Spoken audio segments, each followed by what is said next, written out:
Solomon ಎಂಬ ಒಬ್ಬ ವ್ಯಕ್ತಿ ಬೂಟು ಮತ್ತು ಚಪ್ಪಲಿನ ಮ್ಯಾನುಫ್ಯಾಕ್ಚರ್ ಮಾಡ್ತಿದ್ದ. ವ್ಯಾಪಾರ ಚೆನ್ನಾಗಿ ನಡೀತಿತ್ತು. ಅವನು ಸಾಲ್ಮನ್ ಮತ್ತು ಕಂಪನಿಯನ್ನು ಸ್ಟಾರ್ಟ್ ಮಾಡ್ತಾನೆ. ಆ ಕಂಪನಿ ರಿಕ್ವೆಸ್ಟ್ ಲೆಟ್ರಲ್ಲಿ 7 ಜನ ಸದಸ್ಯರನ್ನು ನಾಮಿನೇಟ್ ಮಾಡ್ತಾನೆ.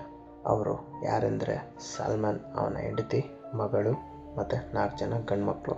ಸಾಲ್ಮನ್ ಮತ್ತು ಅವನ 2 ಗಂಡ್ಮಕ್ಳನ್ನು ಕಂಪನಿಯ ಮ್ಯಾನೇಜಿಂಗ್ ಬೋರ್ಡ್ ಮೆಂಬರ್ ಆಗಿ ರಚನೆ ಮಾಡಿಕೊಂಡ. ಮುಂಚೆ ಅವನು ಏನು ವ್ಯವಹಾರನ ಮಾಡ್ತಿದ್ನಲ್ಲ ಅದನ್ನು ಅವನು ಇವಾಗ ತಾನು ಸ್ಥಾಪಿಸಿರುವಂಥ ಒಂದು ಕಂಪನಿಗೆ 40,000 ಪೌಂಡ್ಗಳಿಗೆ ಮಾರ್ಕೊತಾನೆ.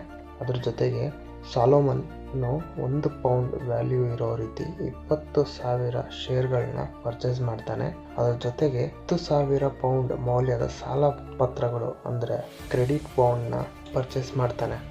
ಈ ಅಮೌಂಟ್ಗಳನ್ನ ಕಂಪನಿ ಸಾಲೋಮನ್ಗೆ ಕೊಡುವ ಒಂದು ಜವಾಬ್ದಾರಿಯನ್ನು ಹೊಂದಿರುತ್ತೆ.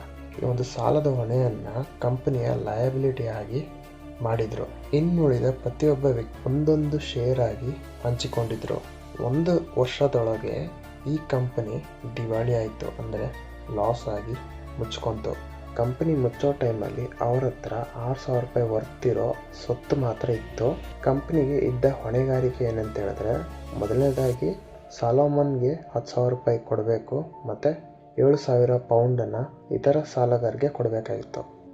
ಆದರೆ ಕಂಪ್ನಿ ಹತ್ರ ಇದ್ದಿದ್ದೆ 6,000 ರೂಪಾಯಿ. ಹಾಗಾಗಿ ಅವ್ರೇನು ಮಾಡ್ತಾರೆ ಅಂತ ಹೇಳಿದ್ರೆ ಸಾಲೋಮನ್ಗೆ 6,000 ರೂಪಾಯಿ ಕೊಟ್ಟು ತೀರಿಸ್ತಾರೆ. ಇನ್ನು ಬೇರೆಯವ್ರಿಗೆ ಕೊಡೋದಕ್ಕೆ ಏನೂ ಉಳಿದಿರಲಿಲ್ಲ. ಅದಕ್ಕೆ ಸಾಲಗಾರರು ಅದನ್ನು ವಿರೋಧ ಮಾಡಿ ಅವರು ಈ ರೀತಿಯಾಗಿ ವಾದ ಮಾಡಿದ್ರು. ಏನಂತ ಹೇಳಿದ್ರೆ, ಸಾಲೋಮನ್ ಲಿಮಿಟೆಡ್ ಕಂಪನಿ ಕಾನೂನಿನ ಪ್ರಕಾರ ರಿಜಿಸ್ಟರ್ ಆಗಿದ್ದರೂ ಅದು ಸ್ವತಂತ್ರವಾಗಿ ಅಸ್ತಿತ್ವದಲ್ಲಿಲ್ಲ. ವಾಸ್ತವಿಕವಾಗಿ ಅದು ಸಾಲೋಮನ್ನ ಇನ್ನೊಂದು ಹೆಸರಿನಲ್ಲಿ ನಡೆಸ್ತಿರುವಂಥ ಒಂದು ವ್ಯವಹಾರ. ಅವನೇ ಆ ಕಂಪನಿಯ ಒಂದು ಡೈರೆಕ್ಟರ್ ಮತ್ತು ಉಳಿದ ಡೈರೆಕ್ಟರ್ ಅವನ ಮಕ್ಕಳು. ಮತ್ತು ಅವನು ಹೋಲ್ಡ್ ಮಾಡ್ತಿರೋ ಶೇರು ಎಲ್ಲರಿಗಿಂತ ಜಾಸ್ತಿ ಆಗಿದ್ದು ಅವನು ಅದಕ್ಕೆ ಮಾಲೀಕನಾಗಿರ್ತಾನೆ. ಕಂಪನಿಯ ಎಲ್ಲ ಬಿಸ್ನೆಸ್ ಅವನದ್ದೇ ಆಗಿದ್ದು ಅವನೇ ಅದನ್ನು ಮ್ಯಾನೇಜ್ ಮಾಡ್ತಿರ್ತಾನೆ. ಹಾಗಾಗಿ ಕಂಪನಿ ನಮಗೆ ಹಣ ಕೊಡದೆ ಮೋಸ ಮಾಡಿದೆ, ನಮಗೆ ಪರಿಹಾರ ಬೇಕು ಅಂಥೇಳಿ ವಾದಿಸಿದರು. ಅದಕ್ಕೆ ಹೌಸ್ ಆಫ್ ಲಾರ್ಡ್ಸ್ ಅವರ ವಾದವನ್ನು ಕನ್ಸಿಡರ್ ಮಾಡಲ್ಲ.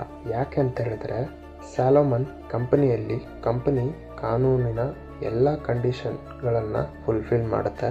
ಅದನ್ನು ಕಾನೂನುಬದ್ಧ ಕಂಪನಿ ಎಂದು ಕನ್ಸಿಡರ್ ಮಾಡ್ಬೋದು. ಹಾಗಾಗಿ ಅದು 7 ಜನ ಹೊಂದಿರೋ ಕಂಪನಿ ಆಗಿರುತ್ತೆ. ಈ ಕಂಪನಿಯಲ್ಲಿ ಹೆಚ್ಚು ಶೇರ್ಗಳನ್ನು ಹೋಲ್ಡ್ ಮಾಡ್ತಿರೋ ಮಾತ್ರಕ್ಕೆ ವ್ಯಕ್ತಿಯ ವ್ಯಕ್ತಿತ್ವವನ್ನು ಕಳೆದುಕೊಳ್ಳೋದಿಲ್ಲ. ಕಾನೂನಿನ ದೃಷ್ಟಿಯಲ್ಲಿ ಕಂಪನಿಯು ತನ್ನ ಮೆಂಬರ್ಸ್ಗಳಿಂದ ಕಂಪ್ಲೀಟ್ ಡಿಫ್ರೆಂಟ್ ಆಗಿರುತ್ತೆ. ಕಂಪನಿ ಎಕ್ಸಿಸ್ಟ್ ಆಗೋಕ್ಕಿಂತ ಮುಂಚೆ ಮತ್ತು ಎಕ್ಸಿಸ್ಟ್ ಆದಮೇಲೆ ವ್ಯವಹಾರವು ಒಂದೇ ಆಗಿದ್ದರೂ ಕಂಪನಿ ಮ್ಯಾನೇಜ್ ಮಾಡಬೇಕಾದ್ರೆ ಆಗೋ ಲಾಭ ನಷ್ಟಗಳನ್ನು ಹಂಚಿಕೆ ಮಾಡಿದ್ರು. ಕಂಪನಿ ಅಸ್ತಿತ್ವಕ್ಕೆ ಬಂದ ನಂತರ ಕಂಪನಿ ಅವರ ಕಾರ್ಯಭಾರಿ ಎಂದು ತಿಳಿಯಲಾಗುವುದಿಲ್ಲ.